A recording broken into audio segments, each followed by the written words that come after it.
Hello and welcome to another Media Studies lesson. If you're new to the channel, I highly recommend you go back to the very beginning and watch these lessons in sequence. They all build one on top of the other. By now, some of you will be very familiar with how this process works. You're going to need a mini whiteboard and a whiteboard pen, and you're going to need an exercise book and a pen to make some notes and complete some activities as we go through. If you're a teacher watching this, then you can download this lesson PowerPoint to deliver yourself. Link in the description to my TES Shop. So we always start lessons. I'm going to try and deliver this, by the way, as if I was in a classroom to the best of my ability. But if you're watching this as a solo person, then some of the tasks you're going to have to just do on your own. Now, as you walk into my classroom, you'd be coming in silence and you'd be working on these 5 questions on your mini whiteboard while I'm distributing the books and taking the register. Usually give yourself about 4 or 5 minutes to do this. These questions should be no worries, no issues at all if you've followed us from lesson 1. Pause the video if you need to, but yeah, tackle these 5 questions on your mini whiteboard. So what are right-wing beliefs or views? Well, it's about individual freedom and responsibility, lower taxes, less government control, and respect for tradition. Everyone taking care of themselves. What are left-wing beliefs or views? Well, it's kind of the opposite. Society should be fairer and more equal. Government support, public services like the NHS and schools and roads and things like that should be paid for by higher taxes. If you have more money, you pay more money, everybody shares. So going to an older lesson, what is prejudice? Well, that's a judgment about a group without any knowledge or experience about who they really are as a person in real life. Prejudice, prejudge. What is the difference between old and new media? Okay, so old media is your print and broadcast. It's old-fashioned, as in it's one-way, linear communication. New is OSMP, which stands for online, social, and participatory, and it is interactive. And what is the topic? The people that consume the media and the effect it has on them. It's green, if that helps. Media audiences. You'll notice I've color-coded these as we go through. We are in the introductory topic, which is red. Today we are on lesson 0.1.8. Do not write that down. But 0 is the topic, introduction, 1 is the area, we're in contexts, and 8 is the number of lessons.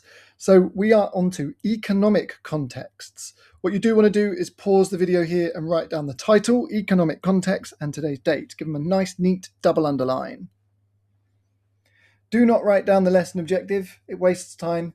It's on the screen the whole way through. But just know we are trying to understand how commercial media makes money through different funding models. Now, before we move on, I need to know that you know what you need to be able to access this lesson. So this is called the prerequisite knowledge check, the pre-required knowledge you should have.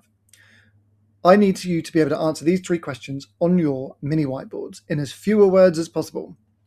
What are the 3 formats of media? What are the 9 types of media that we study? And what does context mean? So the 3 formats of media are print, broadcast, and OS&P, which stands for online, social, and participatory.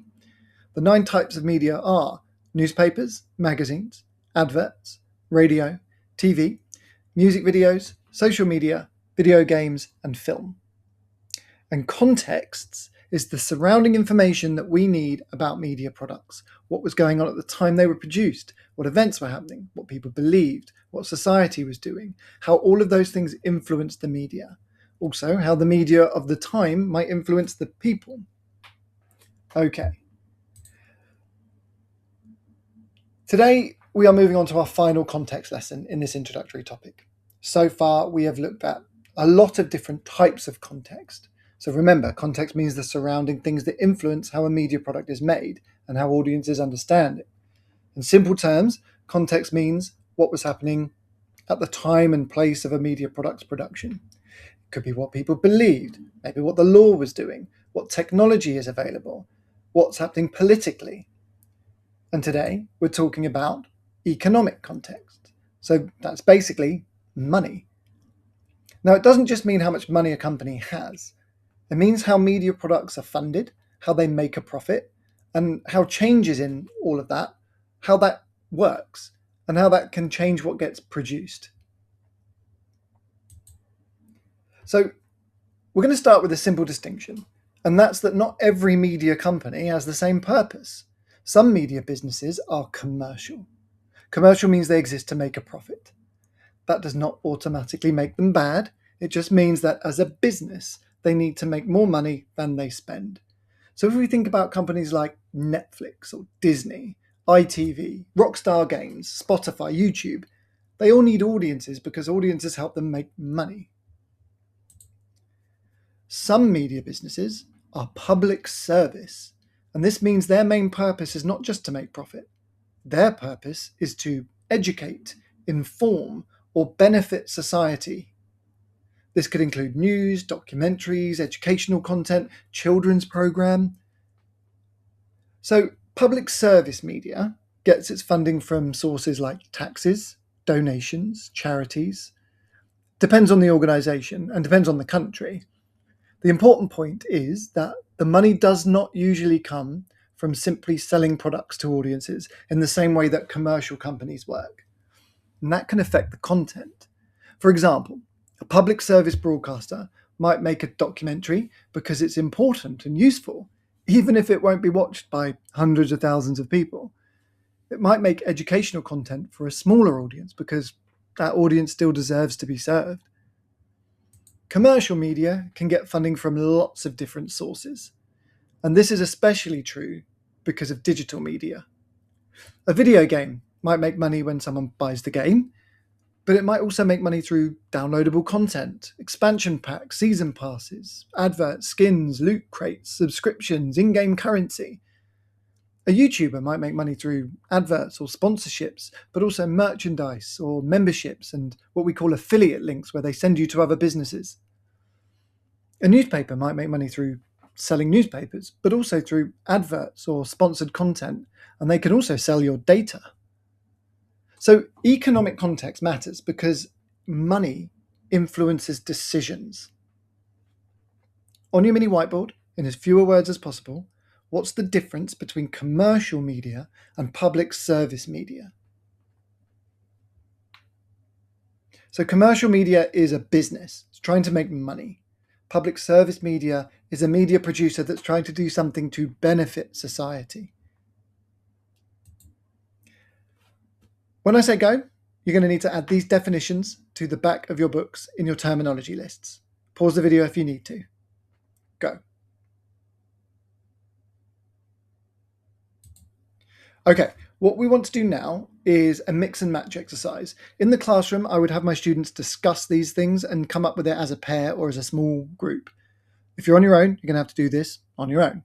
So think about each option and you're trying to match them. So which one is A, which one is B, and so on. Pause the video if you need to. I would give you a minute, maybe 2 minutes maximum for this. So direct sales was C, selling physical copies of media products. You might be selling DVDs or newspapers, even cinema tickets, physically selling something.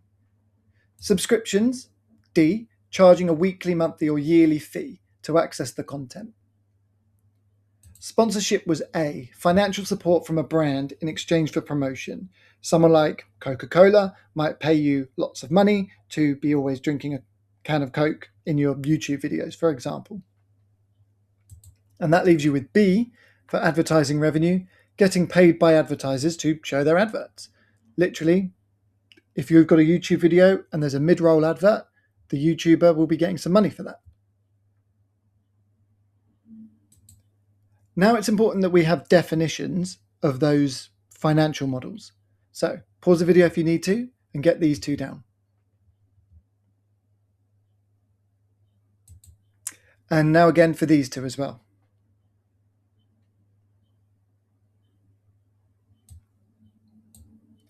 So let's look at an example.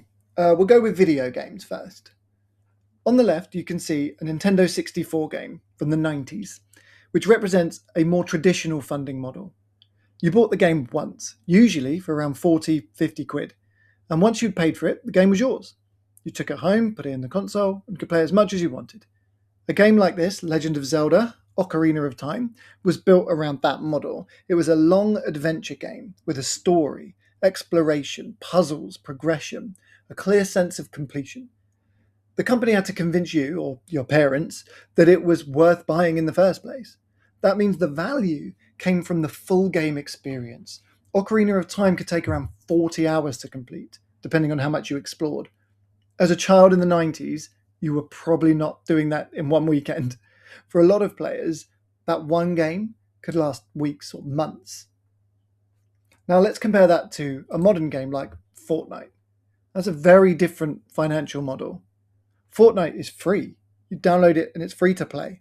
So the obvious question is, if it's free, how does it make money? Because it definitely does make money. Fortnite has made billions of dollars, even though players don't have to buy the game before they start playing. And that's because it uses a very different funding model. Instead of relying mainly on one big upfront payment, like you had to in the 90s, Fortnite makes money through in-app purchases and microtransactions. Players can spend small amounts of money inside the game on things like skins, emotes, battle passes, and V-Bucks, which I'm reliably informed are Fortnite's in-game currency. So that changes how the game is designed. A traditional game like Zelda needs to feel complete, satisfying, worth the original purchase price, whereas Fortnite needs to keep players coming back. And that's why Fortnite is quick, repeatable, social, competitive, and constantly updated. You can play one match, lose, and immediately try again. But you can also return for new seasons, new items, new events. So the game is not just trying to be brought once, it's trying to keep your attention over time. And that's the economic or financial point. The funding model affects the product itself. So here's a question for you. Why are modern mobile games designed to be repeatable, social, and constantly updated? Hopefully on your mini whiteboard, you've managed to put things like the fact that they need the audience to keep coming back and spending more money, little bits of money all the time. So the two different models we've explored there are called premium and freemium. My students can't help themselves. They want to write down the words as soon as they see them. So pause the video here and add these two to the back of your terminology list. So freemium, I know that's on the bottom of the screen here, but freemium means the basic product is free, but the company still makes money by charging for extras. Now there are several ways this happens. The first way is in-app purchases. So that's when players spend money inside the game or app. Now that could be on a battle pass, in-game currency, skins, loot crates, gems, booster packs, a million things. The product is free to start, but there are lots of small chances to spend money. Now the second freemium model is advertising. The company lets you use the product for free, completely, but you have to watch adverts. Now sometimes you can pay to remove the adverts, so again the free version isn't really free. So you're either paying with money to remove the adverts, or you're paying with your attention, sitting through those adverts. And either way, the company's making money. On your mini whiteboards, in your own words, in as fewer words as possible, what is the difference between freemium and premium? So freemium is a basic product, is free, and you pay for extras throughout. Premium, you just pay for the product outright. Some of you in the room will appreciate that modern media often does both. It will offer a premium version or a freemium version.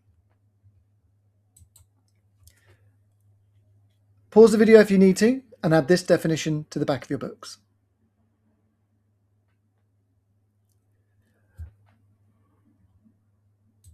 Here you can see a news article from the Times Online. The Times is the oldest newspaper in the United Kingdom. Now, you get the headline and the stand first. That's the first intro lines. And that's it. You have to subscribe to read the rest. You have to pay to unlock the story. That's called a paywall. You're putting your content behind a wall that you have to pay to get through. So it's just another terminology there, another piece of terminology for you to understand the financial models that are at play here. Hopefully you've also noticed that all of these new ways of funding and financing media products rely on Web 2.0, convergence, smartphones, and the internet. Okay, this would be a turn and talk with your partner. And if you are watching this on your own, then you're going to have to think of your own ideas. But I'm about to reveal 3 commercial media industries. Now, your job is going to be to identify how they make money. You might want to refer to the keywords in your terminology list from today's lesson. I appreciate there's been quite a few today, so you might want to have your terminology list open next to you. But you're considering whether these companies are freemium or premium. Do they make money through direct sales or subscriptions or something else entirely? Okay, pause the video if you need to, and you've got 2 minutes. We're talking about Spotify, TikTok, and Netflix. How do they make money? Well, Spotify is both freemium and premium. There is a free version, but you will get adverts and you can only skip so many times, and you, I believe, can't make playlists. Or you can pay monthly with a subscription, and that's a premium model, isn't it? If you're paying for the product, then that's premium. But they also have sponsorships. Some people, some other companies pay Spotify to have playlists and podcasts and promote content. And if they get a certain amount of views, then that's going to help them market their own business. TikTok is freemium. You do not have to pay outright for TikTok. Many of you watching this will have a TikTok account. They do offer in-app purchases. So you can actually buy coins and you can tip creators and buy gifts and spend it on people in there. But they make money from that. And they also have a TikTok shop. They actually sell products and they'll take a commission, a cut from the amount of money you spend on those products. But the main way is with the freemium model is advertising. People will advertise stuff on there, and you as the audience are giving those adverts attention, and that's what the advertisers are paying for. With Netflix, it's premium. You pay your subscription to access the content, but they do have different subscription models. So you can actually pay a small amount, but you still get adverts. So that's advertising revenue. Cheaper plans, but they make money from adverts to kind of supplement the fact that you're not paying as much. Think about, in the United Kingdom at least, think about companies like Sky TV. You pay a monthly subscription for that, but they also put adverts on it. So they're getting the best of both worlds. Right, in a moment, when I say go, you need to write about all of that in the front of your books. This is your chance to explain how commercial media generates money. You're going to need to write in full sentences, and you need to explain what commercial media is, the different ways commercial media makes money. I'd like you to try and consider all the different types of media to the best you can. Music, video games, news, film, television, radio, how all of these commercial industries make money. How do these different funding models affect the media products themselves? And what media producers need to think about, depending on their chosen funding model. As always, use a ruler for any subheadings. Pause the video, give yourself about 10 minutes. And again, as always, here is a little bit of support. If you need these sentence stems or keywords to help you, they're here. But this is the bare minimum. Don't just go for these and think you're done. We've discussed it, we've explored it, we've explained it in detail. Get your own thoughts and ideas down.